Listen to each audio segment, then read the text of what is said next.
My name is Kim, and I hope you're having a fabulous day today. If you are interested in true crime stories like I am, I hope that you would consider hitting that subscribe button.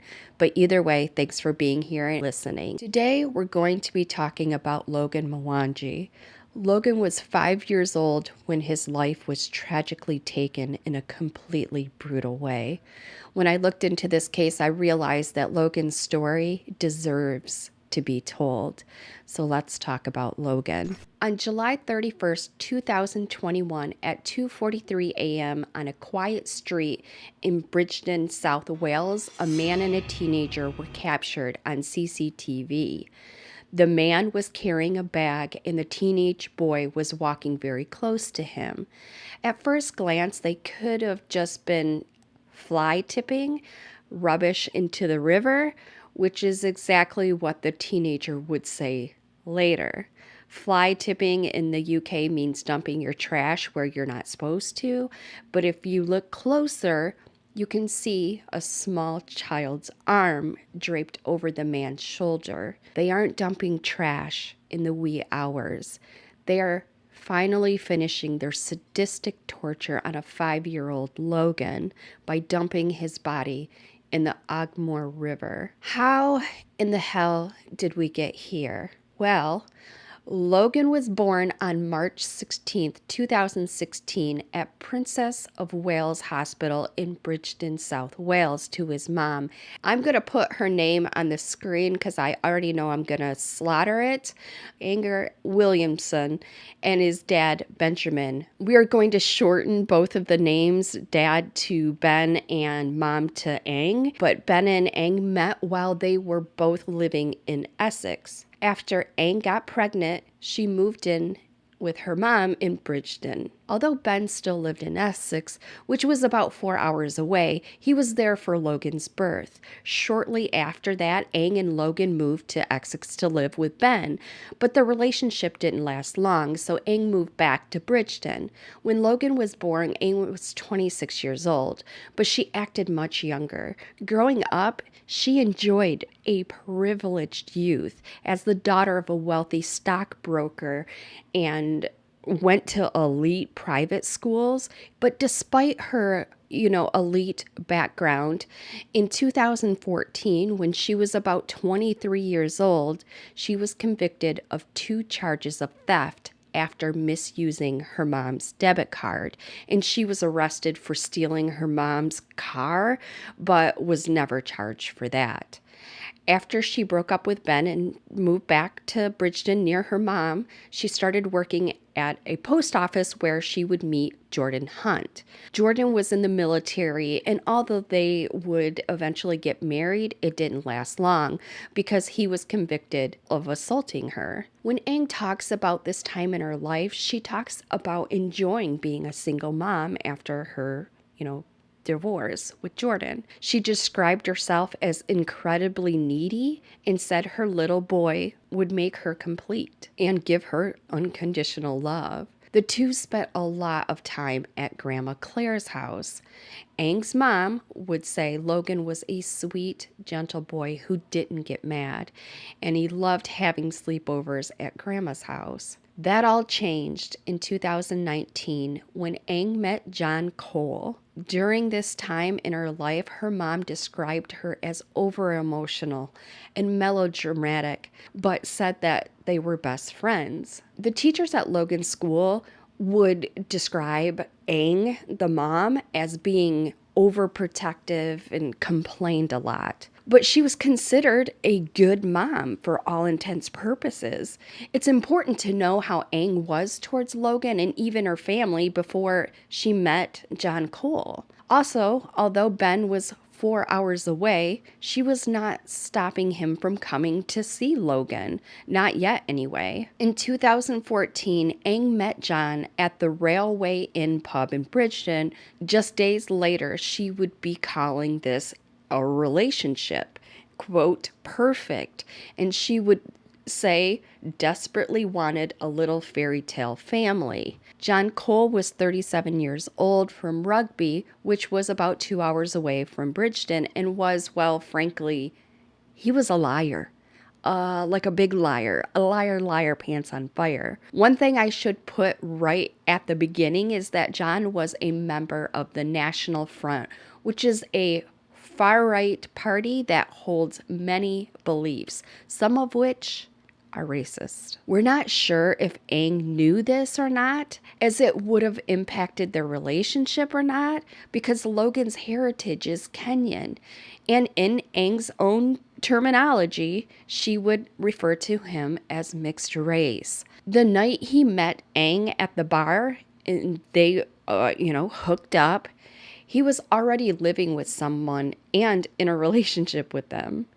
Obviously, he's living with them. I don't know why I said that, but anyways, he's already in a relationship. He'd also been raising his ex-girlfriend's son since he was about 9 months old, regardless of the fact that the boy, Craig Mulligan, was not biologically his. This may have drawn Aang to him even more. John also had an extensive arrest record going back 2 decades, many convictions.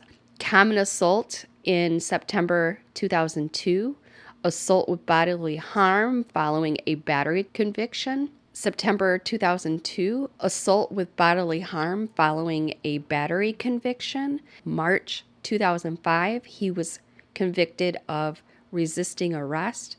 September 2007, this one is scary, convicted of intimidation of a witness, battery blackmail, and preventing the course of justice. Some others were burglary, theft, handling stolen goods, possession of bladed articles, criminal damage. So, John was doing the most.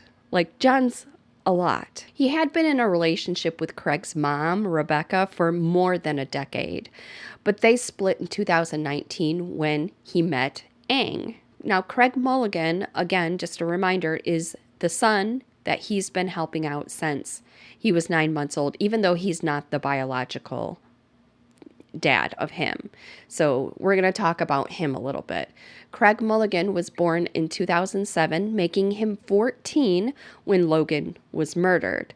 His biological father had never been in his life and actually died in a car crash in 2012 when Craig was only 5 years old. So he'd always considered John his dad. Craig has been described as complex, troubled, violent, and disturbed. It seems John's influence in his life may not have been a good thing, even though Craig idolized him. He had gotten a green belt in Muay Thai, which includes forceful kicking and punching. Considering how he was described by everyone who met him, I'm going to go out on a limb and say that teaching him how to be more effective in hurting people is probably not the best idea. A teacher saw Craig attack a fellow student for no reason, and he said he was jumping on the boy and pulling him to the ground by putting his arm around his throat. It was not playful, and for the witness, it was actually terrifying. When asked why he did this, he said he was dared to do it. Very quickly after Aang and John met, Aang became pregnant, so they all moved in together. It doesn't seem out of character for Aang, who seemed to move very quickly in and out of relationships, but now she was bringing Logan into this also. From the start, Craig made it clear that he didn't like Logan. He's making it clear that he does not like your son. So what do? And John's reason was very clear. He didn't like Logan's skin color, which is so triggering for me because my daughter is mixed and I know that I've come across people like this, and it's heartbreaking. It's heartbreaking. He used every excuse to inflict extra hard physical punishments on Logan, who was very small and very young. Remember, he's only 5 when he was killed, and he only weighed 40 pounds. While he was being a tyrant with Logan, he was also using isolating behaviors with Aang. Now, I'm not going to find any sympathy for Aang here. She was Logan's mom, and she let him be put in this position to be killed. But the fact is that John completely cut out Ben, the dad, being able to see Logan because he didn't want Ang around any of her ex-boyfriends. He also started cutting her off from her mother, who had always been a good source of support for Ang. She also loved Logan tremendously and was very used to seeing him often, having him sleep over. But Ang couldn't let her son visit her mom when he's all bruised and battered.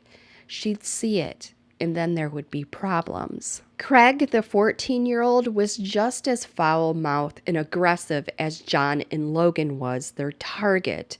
They would pick on him together. In 2020, neighbors heard Ang screaming at Logan all the time. One neighbor, Mr. Gorman, said he saw when they made Logan stand in the garden while facing the wall in his pajamas and barefoot for 30 minutes. They were chatting and drinking coffee. Then Logan was told to sit down on the step, and he just sat there, hands on his knees. Another neighbor heard the couple arguing, and he said their tone towards Logan was aggressive and nasty. They called him a stupid bastard. Later at trial, a friend of both, Rianne Hales, said she witnessed punishment by the couple that made her really upset. She had just gotten there and John was sitting in the doorway. Logan was in the push-up position. His arms looked tired and they were shaking. She remembers seeing them shake. He was upset, crying, and had a runny nose. She was told he had been bad and needed to learn. She said that Logan just collapsed and John told him to get back in the position and they'd start again. Logan did what he was asked, but he was only 3 or 4 years old at this time.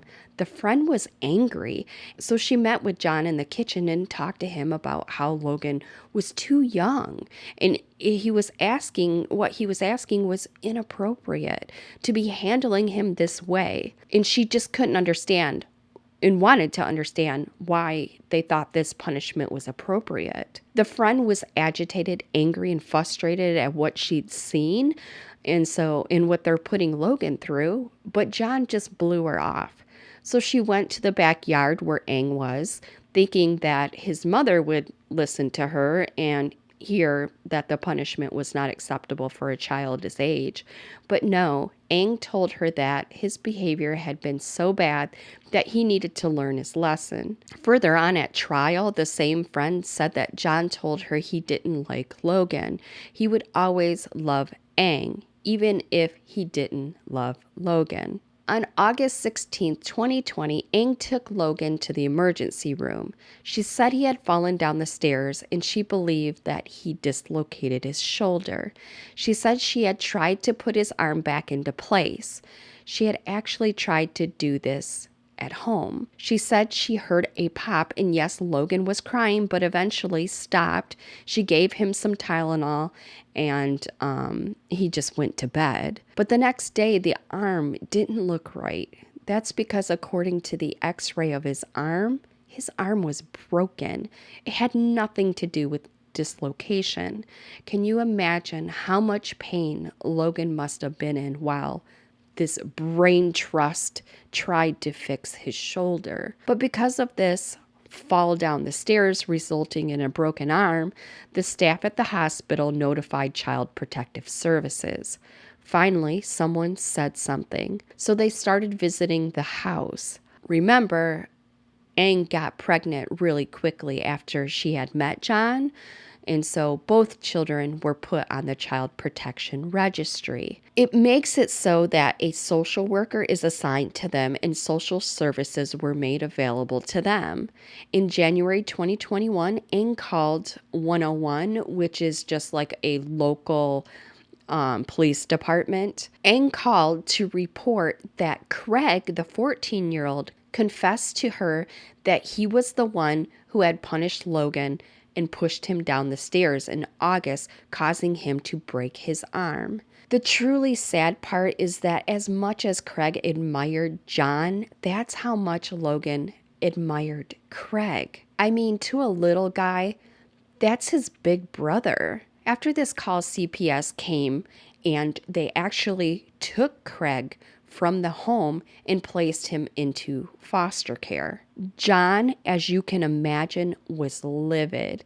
I mean, he was just over the top angry that his mixed race son was still there, but his pure white son had been taken away. Yeah, he was, you could probably imagine he was a little mad. Craig's foster family was absolutely terrified of him.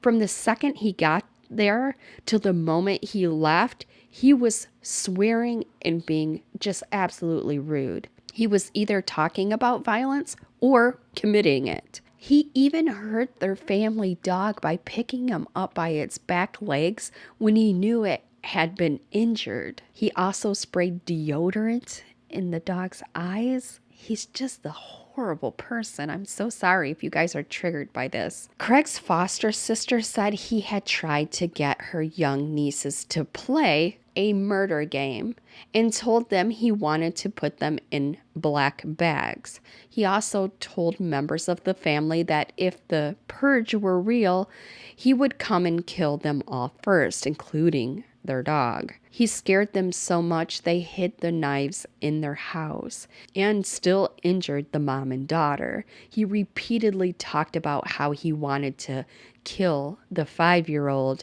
He didn't even use Logan's name. When the foster family reached out to Craig's social worker, Debbie Williams, with their concerns and to share the things he'd been saying, she blew them off. There's no better way to describe it, but she completely ignores their concerns, and then after Logan's murder, she claims that she had never been told anything that she didn't know.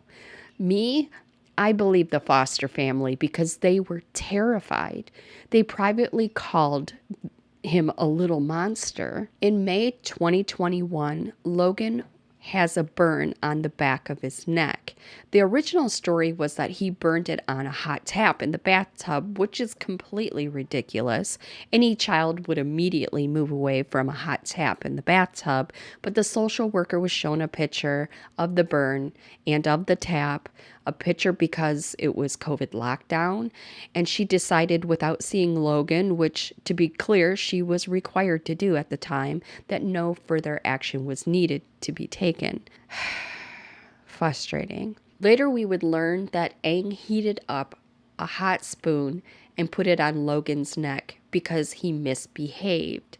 Also at the time, his collarbone is broken, but they don't get him treatment. They said a simple fall in the kitchen broke it. In June 2021, Logan and the sibling were removed from the Child Protection Registry and took them from child in protection to a child in need, which means they no longer are at risk of serious harm. There were no reasons stated for the downgrade in risk. Jody Simmons, a friend who met the couple in 2019, also witnessed Logan being punished one time. She said that night they all had takeout dinner, which was KFC, and that Logan was not allowed to have any. He had to sit separately from them, actually on the floor, eating Weetabix. This is similar to shredded mini wheats, but without the sugar. While he was there sitting on the floor, John seemed to rub his nose in it, talking about how tasty all of the chicken was. When John left the room, this friend snuck Logan some of her popcorn chicken. She kept shaking her head at the mom, she's shaking her head at her, waiting for her to put a stop to it. But Aang did absolutely nothing. At about this time, the friend also noticed a change in Logan's personality and appearance. She said he was withdrawn, lost visible weight. At the same time, his complexion was very pale. He was very quiet and down, seemed sad. On July 20th, 2021, Logan apparently supposedly, allegedly, tested positive for COVID. Not at an actual doctor's visit or even through testing the social worker provided. This was just what mom said. So they isolated him alone in his room for 10 days, even putting a baby gate around the door frame to stop him from leaving the room. Instead of having a mom who would find ways to engage with her young son and love on him when he wasn't feeling well, if it's even true, but anyways, he was alone and also asked to face the wall when food was delivered to him. I'm sure this made this little guy feel completely alone. All of this combined with John and Craig beating him, battering him before Craig was removed, his mom and John screaming at him, John enforcing these physical punishments, caused so much stress on Logan that he started self-harming by pinching and biting himself. At this point, he hadn't seen his dad for 19 months and was no longer allowed to see his grandma either. Way before Craig was returned to the house, there had been issues. During this time, John petitioned the court for full custody of Craig, and with the help of Ang, he was approved. Did they forget that Craig admitted to pushing Logan down the stairs and he threatened to kill him? And John has a criminal history that goes back decades. How did he get full custody? On July 26, 2021, the courts approved Craig moving back in with John and Ang, plus Logan and the sibling, full time, permanently. 5 days later, Logan would be dead. Because the attacks, pretty much beatings, began in earnest for a full week straight. On July 29th, a drink is spilled on the stereo, and this sparks a fight between Ang and John.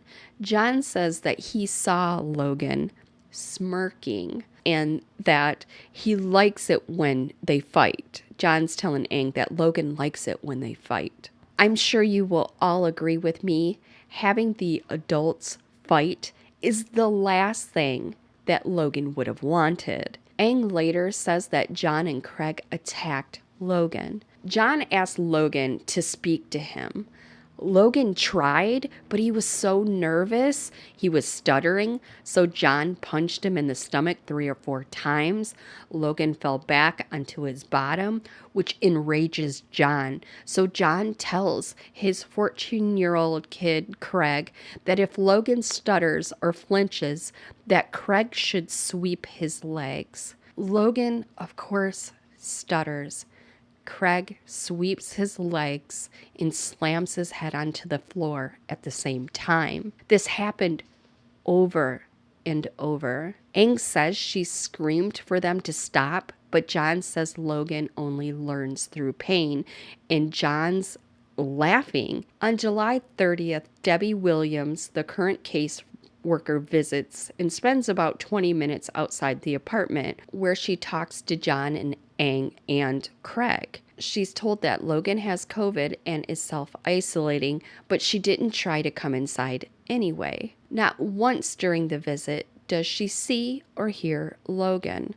Craig tells her to fuck off, and neither parent says anything to him. July 31st, 2021 at 5:45 a.m., Ang calls 999 to report Logan missing. She is weeping and screaming and being the least helpful. I'll insert the 911 call. Please help me, please. Where are you? My son's not here. My boyfriend's not here. Okay, Help take me, a breath. please. Take a breath, because I can't understand you when you're crying. Where are you? 5 Lower Lansdowne Freddie the Song. Lower what, sorry? Lower Lansdowne Freddie the Song said somebody is not here. Okay, who's not there? My son, he's alive. He's not here. Okay, take a breath. When did you see him last? I touched him in the bed last night and I've just got up for my son and the other one's not here. Logan! Okay, Take a breath. He's 5 and he's gone. Can you see any of the doors open? Logan! I need you to speak to me, not just shout. I know it's really full on and it's really scary. I need you to tell me what's his name. Is his name Logan? Logan Williams, please. And he's 5. Is he 5? Did you say? He's 5, please. Okay. Tell me what he looks like, please. He's a little mixed race boy. He's just got his spidey pajamas on. Just before dawn, Logan's body was found 30 meters from his house in the Ogmore River near Pandy Park. Logan's body was partially submerged, laying on his side, wearing mismatched PJs with dinosaur bottoms and a Spider-Man top. PC Keene, who found him, actually jumped in and brought him out of the water. She performed CPR until the ambulance got there. She said he was in the fetal position. He was cold, stiff, lips were blue, and although she believed he was gone, she was not going to give up. When the first responders arrived, they too thought Logan was beyond help, but were never going to give up.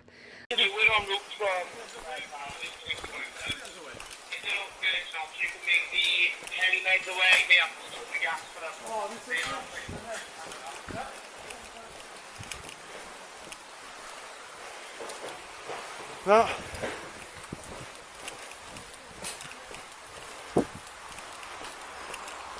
I'm not allowed to see my own biological son. I heard. Look. He is unconscious. Why is he unconscious? Listen, I don't know. Right now, the best thing... All I'm getting is answers like this. Why is no one telling me what's going on? I don't know. Sweetheart, look. He's please, my baby. darling. What's going on? We need to do their job. Yeah? I do. I'm not saying it's not reasonable. If he's unconscious, he needs me. He needs He warm needs the clothes. ambulance He service needs at the minute. mum. He's got blankets. He needs They've his got blankets, okay? I feel so useless though. I know. They rushed him to Prince of Wales Hospital, where despite doctors trying everything, he was pronounced dead at 7:15 a.m., which I have to say I've never heard of a story where a child is listed as missing, found, quickly transferred to the hospital and declared dead. What? I'm done. What are we going to do now? Okay. I'll just phone up. I said it's good. Is that okay? So you do not have to say anything, but it may harm your defence if you do not mention one question, something which relates to the court. Anything you do say may be... 2021, only 36 hours after the investigation began, all 3 suspects had been arrested. At first, Ang blamed John. John and Craig blamed Ang, which, is to be expected. But then they told Ang that John was blaming her. She caved and described the attack on Logan. Guilty of was child neglect. Meanwhile, John initially says he barely clipped Logan upside the head. That's all. But John and Craig said Ang picked Logan up by his PJ material and threw him on the bed. He says when they found Logan dead, Ang made him get rid of the ripped and bloody PJ top. All 3 pled not guilty to murder charges, and while waiting, Craig was put back in foster care. John said he did strike Logan on the day he died, and he did dump his body in the river, but he denied ever hitting him in the stomach. He said he just clipped him around the head and ear and called him Cocoa Pop. What a piece of work. He also said Ang knew Logan was dead, and she helped get rid of Logan. He said that Ang knew Logan was dead, and she helped him get Logan into the night bag he was carried in. The trial lasted for 10 weeks, and one thing that was shown was the CCTV footage that had been identified as John and Craig taking Logan's body to the river to dump it, then coming back for the bloody pajama shirt, which they went out and to dump. Craig, the 14-year-old, stance has always been that he thought they were throwing regular trash in the river. John said it was known they were dumping Logan's body. One thing for certain is that while they are gone, the light goes on in Logan's room, it has to be Aang because no one else is there.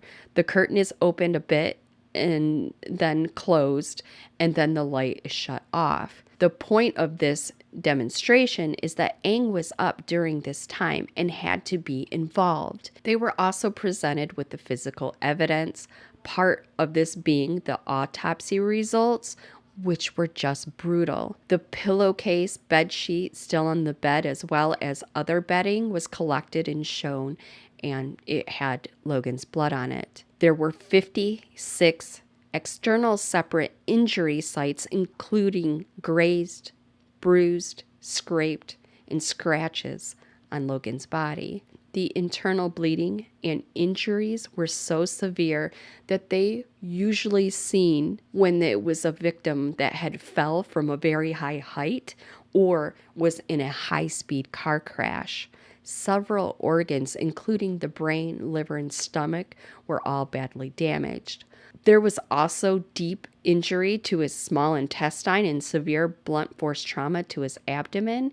He had a torn liver, a damaged bowel. They believe that all of these injuries happened 36 to 40 hours before his death. The trauma that occurred to his brain had caused widespread swelling and bleeding and caused catastrophic internal injuries consistent with brutal and sustained assault in the hours and the days leading up to his death. One very important piece of testimony that was crystal clear is that if Logan had been provided treatment, even as severe as his injuries were, he had an 80% chance of survival. But these winners, including his own mom, could not be bothered. They didn't want to get caught. Wonder what they think about getting caught now. All three were found guilty and sentenced accordingly. Aang got life with a minimum of 28 years.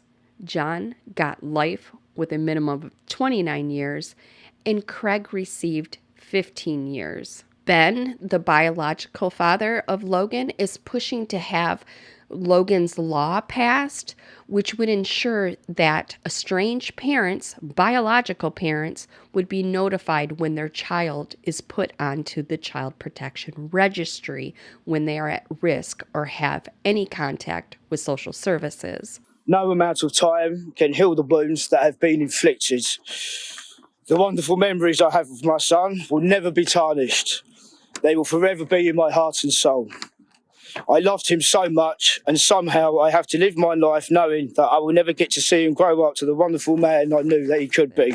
Well, I would love to hear your guys' thoughts. Let's leave a blue heart for little Logan. Well, if you guys have made it to the end, you guys are rock stars, and I love you to death. There are more true crime videos in my Crimey Stories playlist if you would like to check them out. Stay safe, my loves, and remember, if you see something, say something, and I'll see you in my next one. Bye.